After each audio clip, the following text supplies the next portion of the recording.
सुंदर तो बहुत है, पर असुरी वृत्ति कहाँ तक पर्दा टिका रखती है। 4-5 चक्कर के बाद सहनशीलता टूट गई। क्रोधित होकर असली रूप में आई।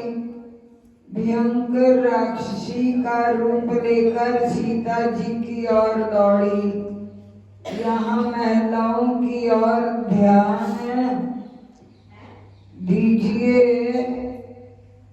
सीता जी ने क्या बिगाड़ा था?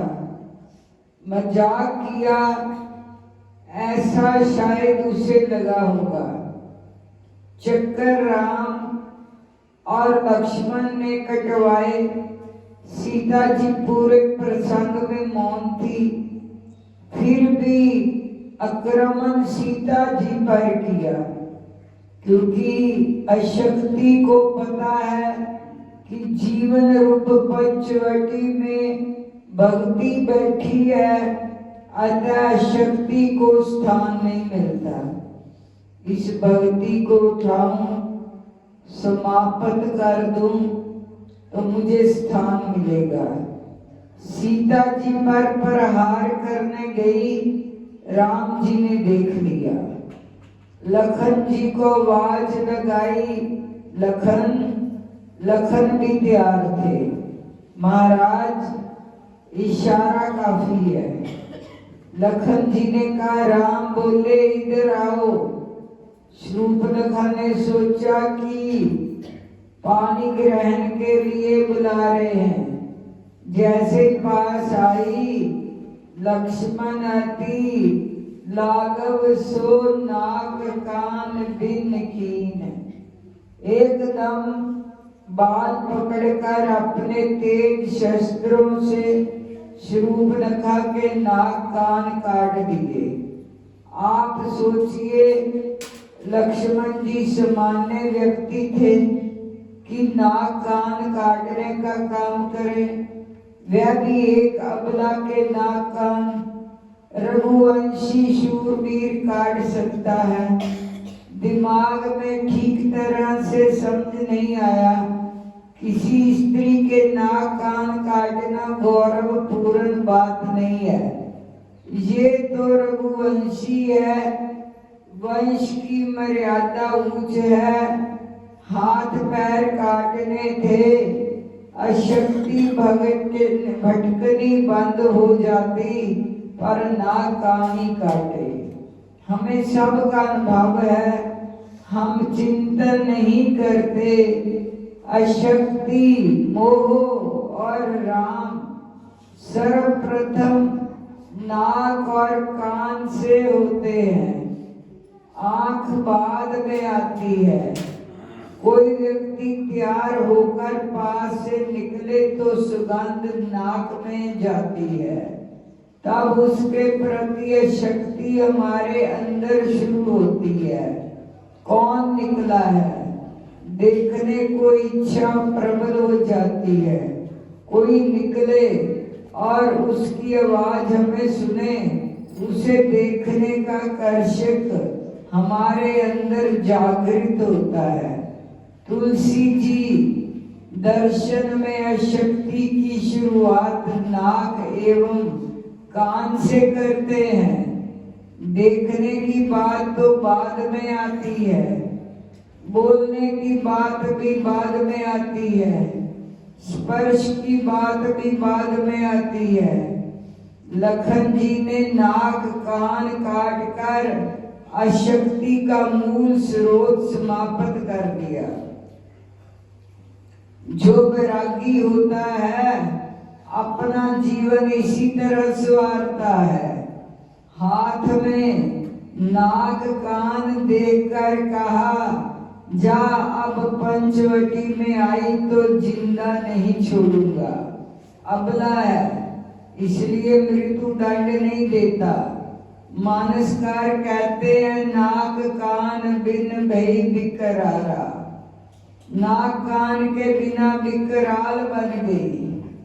पर्वत की गुफा में से जैसे गेरू की धारा बहती है, उसी तरह खून निकलने लगा। शूर्पणखा भाग गई। खरदूषण और त्रिजटा नाम के राक्षस 14,000 सेना के साथ दक्षिण में पंपा सरोवर के पास रहते थे। वहां जाकर शूर्पणखा ने आक्रंद किया। धिक्कार है तुम्हारे बल को, तुम्हारे जैसे भाई के होते हुए मेरी ये दशा। खरदूषण ने कहा क्या हुआ? वह बोली पंचवटी में 2 राजकुमार आए हैं। मुझे प्यास लगी तो मैं पानी ग्रहण करने गई। वहां मेरा मजाक उड़ाया गया, नाक कान काट दिए, बिल्कुल झूठ बोली। पानी पीने गई थी या पानी ग्रहण करने। झूठा निवेदन सुनकर खरदूषण बहक गया, बोला चल कहाँ है? पंचवटी, हम उन्हें रहने नहीं देंगे। शूर्पणखा ने कहा मैं आगे चलती हूँ, पर वहां तक नहीं चलूंगी, क्योंकि अब मुझसे वहां नहीं जाया जा सकेगा। ऐसा कहकर घबराती हुई शूर्पणखा आगे चली। पीछे 14,000 की सेना थी। हमारे यहाँ कहा जाता है कोई अच्छा काम करने जाए तो नाक कान वाले के आगे रखा जाता है। अब बिना नाक कान वाला आगे जाए उसे विजय कहाँ से मिलेगी? तुलसी जी ने शब्द प्रयोग बहुत अच्छा किया है। बोल साचे दरबार की जय, बोलो श्री स्वामी जी महाराज की जय। कार्तिक महात्म। गणों ने कहा विष्णुदास एक दिन भोजन तैयार करके भक्ति में तल्लीन था। कोई उसका भोजन चुरा कर ले गया, लेकिन सायंकाल की आराधना हो सके और व्रत भंग ना हो, इसलिए उसने उस दिन दोबारा भोजन तैयार नहीं किया। श्री नारद जी ने कहा हे राजन, इस तरह लगातार 7 दिन तक कोई दूसरा भोजन चुराता रहा। तब हैरान होकर सोचने लगा ये तो बड़ी विचित्र घटना है। ना जाने कौन रोज मेरे भोजन को चुरा कर ले जाता है, फिर भी इस देव स्थान को छोड़ना नहीं चाहिए। अगर मैं भोजन बनाकर खा लेता हूँ तो देर हो जाएगी, पूजा छूट जाएगी। अतः मुझे भोजन बनाकर तुरंत खाना नहीं चाहिए। भगवान को भोग लगाने के वैष्णवों को भोजन नहीं करना चाहिए। अगर 7 दिन बिन भोजन के बीत गए, आज का एक दिन और सही, आज मैं भली भांति भोजन की रक्षा करूंगा। देखूंगा कि हर रोज इसे कौन चुरा कर ले जाता है। ऐसा सोच विष्णुदास भोजन तैयार करके भोजन के पास ही छिपकर बैठ गया।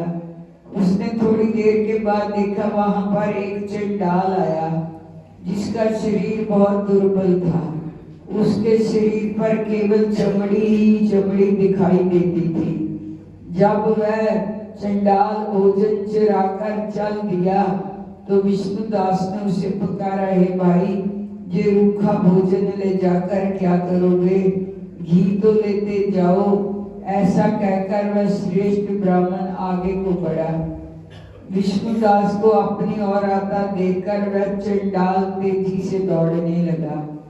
वह ब्राह्मण से डर गया, लेकिन दुर्बलता के कारण दौड़ तो ना सकता था। अतः वह भूमि पर गिर पड़ा, मूर्छित हो गया।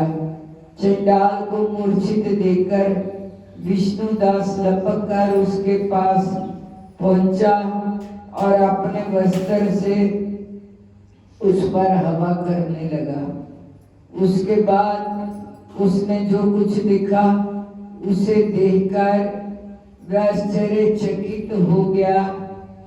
उसने देखा कि उसके सन्मुख शंख चक्र गदा पदम पीतंबरधारी, चतुर्भुजी रूप और अलसी के फूल के समान क्रांति वाले, छाती में कौस्तुभ माला से सुशोभित साक्षात श्री भगवान विष्णु खड़े हैं। भगवान का दर्शन करके सात्विक भाव से मुकुट व श्रेष्ठ ब्राह्मण उनकी स्तुति तथा प्रणाम कुछ न कर सका। वहीं पर सब इंद्र आदि देवता भी उपस्थित हो गए। गंधर्व तथा अप्सराएं भी आकर गीत गान करने लगी तथा नृत्य करने लगे।